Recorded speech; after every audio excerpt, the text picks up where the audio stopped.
Hi hello welcome back. ఇవాళ నేను ఈ బ్యూటిఫుల్ పఫ్ ఫ్లవర్స్ ఎలా చేయాలో మీకు చూపిస్తాను. సో మన ఇష్టం వచ్చిన కలర్లో చేసుకోవచ్చు.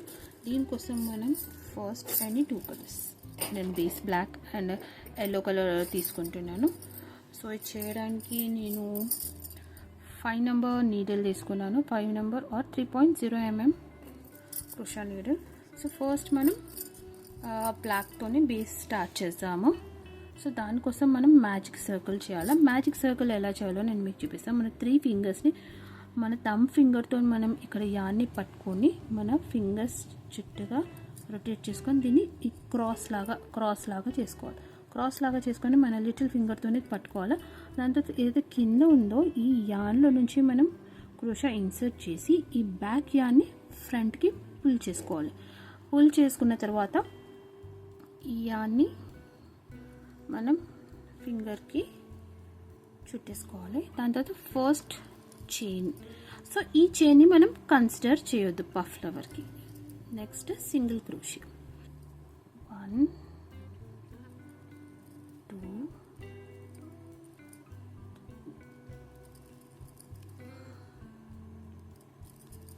5 6 7 9 and 10 single crochet. 10 single crochet చేసిన తర్వాత ఇది యాన్ కొంచెం పుల్ చేసి ఈ టేల్ ఏదైతే ఉందో ఈ టేల్ని మెల్లగా మనం పుల్ చేసుకోవాలి. ఈ టేల్ని కింద ఉన్న టేల్ని మనం పుల్ చేసి సర్కిల్ మనకి టైట్గా అవుతుంది. ఈ సర్కిల్ టైట్ అయిన తర్వాత మళ్ళీ లూప్లోకి క్రోషా తీసుకొని ఈ ఫస్ట్ చైన్ మనం వదిలేసి ఈ సెకండ్ దాంట్లో మనం స్లిప్ స్టిచ్తో మనం సర్కిల్ కంప్లీట్ చేసేసుకోవాలి. చేసిన తర్వాత ఇంకొక స్లిప్ స్టిచ్ చేసి మనం సర్కిల్ని లాక్ చేసేసుకొని యాన్ కట్ చేసేసుకోవాలి. చేసుకున్న తర్వాత ఇది మనం టైట్గా పుల్ చేసుకోవాలి. టేల్ని టైట్గా పుల్ చేసి మనం ఎంత టైట్ కావాలో అంత పుల్ చేసుకోవాలి. దాని తర్వాత మనం నెక్స్ట్ కలర్ అటాచ్ చేసుకోవాలి.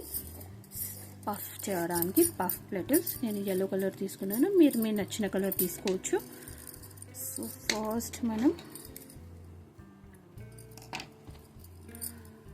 ఒక స్లిప్ స్టిచ్ వేసుకోవాలి. దీనికి స్లిప్ స్టిచ్ వేసుకొని ఫస్ట్ దాంట్లో మనం క్రోషాని ఇన్సర్ట్ చేసుకోవాలి. క్రోషా నీడిల్ని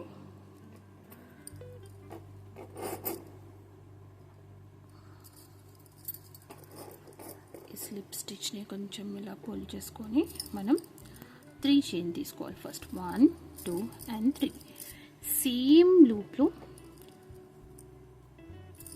ఇలా యాన్ పుల్ చేసుకొని 2 times యాన్ ఓవర్ చేసి పుల్ చేసి మనం లూప్స్ని వదిలేయాలి. 2 లూప్స్. మళ్ళీ సెకండ్ టైం కూడా యాన్ ఓవర్ చేసుకొని 2 లూప్స్ని వదిలేయాలి. థర్డ్ టైం కూడా యాన్ ఓవర్ అండ్ 2 లూప్స్ని వదిలేయాలి. ఒక లూప్లో 3 times చేయాలి. దాని తర్వాత సెకండ్ పక్కన ఉన్న దాంట్లో 3 times 1 2 and 3 సేమ్ లూప్లో చేసుకున్న తర్వాత యాన్ ఓవర్ చేసి ఈ లూప్స్ అన్నీ వదిలేసేయాలి. అండ్ 1 స్లిప్ స్టిచ్ తర్వాత 3 చైన్ 1 2 and 3 చైన్. 3 చైన్ చేసిన తర్వాత మనం సేమ్ లూప్లో స్లిప్ స్టిచ్ చేసుకొని మనం ఫింగర్తో ఫ్లవర్ని ఇలా చేస్తే మనకి పఫ్ రెడీ అవుతుంది. దాంతో 3 chain stitch 1 2 and 3 chain stitch an over. మళ్ళీ పక్కనున్న లూప్ చైన్లో యాన్ పుల్ చేసుకోవాలి. పుల్ చేసుకొని 2 లూప్స్ వదిలేసేయాలి. 1 2 and 3. మళ్ళీ యాన్ ఓవర్ తీసుకొని పక్కనున్న చైన్లో మళ్ళీ 2 లూప్స్ వదిలేసేయాలి. 1 2 and 3. టోటల్ మనకి 6 లూప్స్ వస్తాయి. దాని తర్వాత యాన్ ఓవర్ తీసుకొని లూప్స్ అన్నీ వదిలేసి స్లిప్ స్టిచ్తోని పఫ్ని క్లోజ్ చేయాలి. 1 2 and 3 chain stitch. సేమ్ లూప్లో స్లిప్ స్టిచ్ చేసిన తర్వాత మనం పఫ్ని ఫింగర్తో ఇలా ఫ్రంట్కి ప్రెస్ అయితే పఫ్ పెటల్ ఫామ్ అవుతుంది. మళ్ళీ 1 2 and 3 చైన్ స్టిచ్. పక్కనున్న చైన్లో యార్న్ ఓవర్ తీసుకొని 2 లూప్స్ వదిలేయాలి. 1 2 and 3. నెక్స్ట్ మళ్ళీ పక్కన చైన్లో 3 చేసుకోవాలి. 1 2 and 3. So total 6 loops yarn over and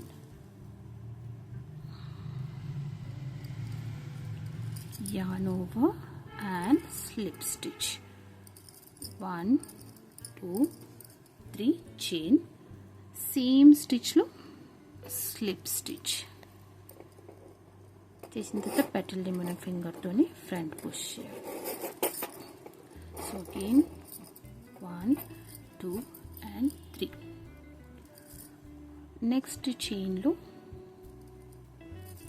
1 2 and 3. Second చైన్లో ఇది 1 2 and 3. సో టోటల్ 6 లూప్స్ వచ్చాయి. yarn over, దాని తర్వాత slip stitch. 1 2 and 3 chain, same స్టిచ్లో స్లిప్ స్టిచ్ అండ్ పెటల్ని ఫ్రంట్ పుష్ చేస్తే మనకి పెటల్ రెడీ అవుతుంది. దాని తర్వాత 1 2 and 3 chain, yarn over. Next చైన్లో 1 and 2 and 3. నెక్స్ట్ చైన్లో మళ్ళీ 1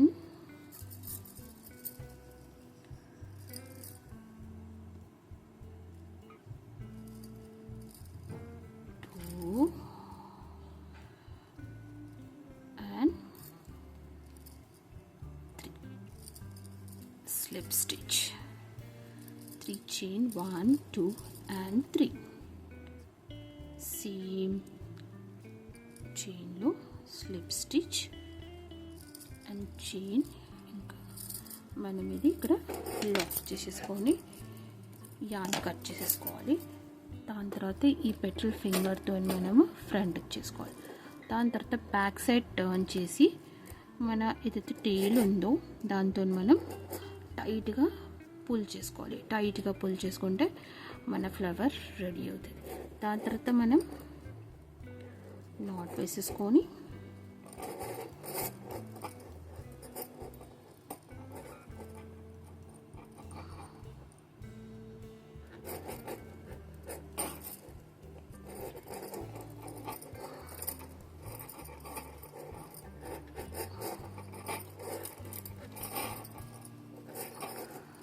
సో నాట్స్ చేసేసుకున్న తర్వాత మనం థ్రెడ్ని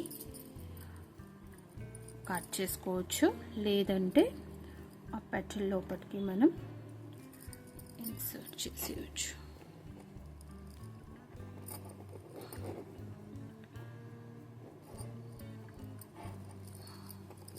పెటల్ లోపలికి ఇన్సర్ట్ చేసేసి మనం ఇది కట్ చేసుకోవాలి. ఎక్స్ట్రా యాన్ కట్ చేసుకున్న తర్వాత మనం దీనికోసం ఒక రబ్బర్ బ్యాండ్ తీసుకుందాము.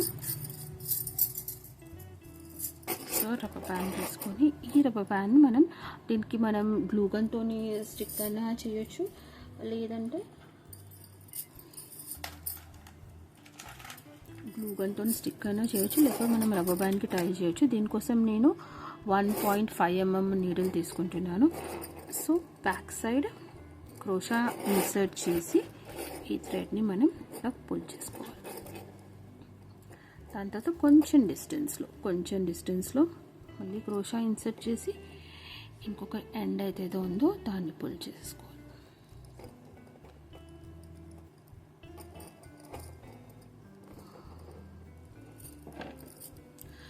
మీరు ఇది కావాలంటే మీరు స్టిక్ చేయొచ్చు లేదా టై చేయొచ్చు, అది మీ ఇష్టము. సో మనం క్రోషా పుల్ నీడిల్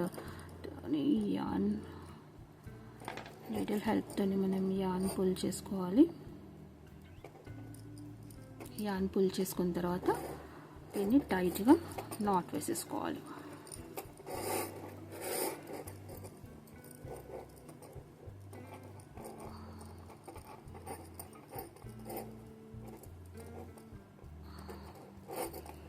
టైట్గా నాట్ వేసేసుకొని యాన్ ఎక్స్ట్రా యాన్ కట్ చేసేసుకోవాలి. ఎక్స్ట్రా యాన్ కట్ చేసుకున్న తర్వాత మళ్ళీ రబ్బర్ బ్యాండ్ రెడీ.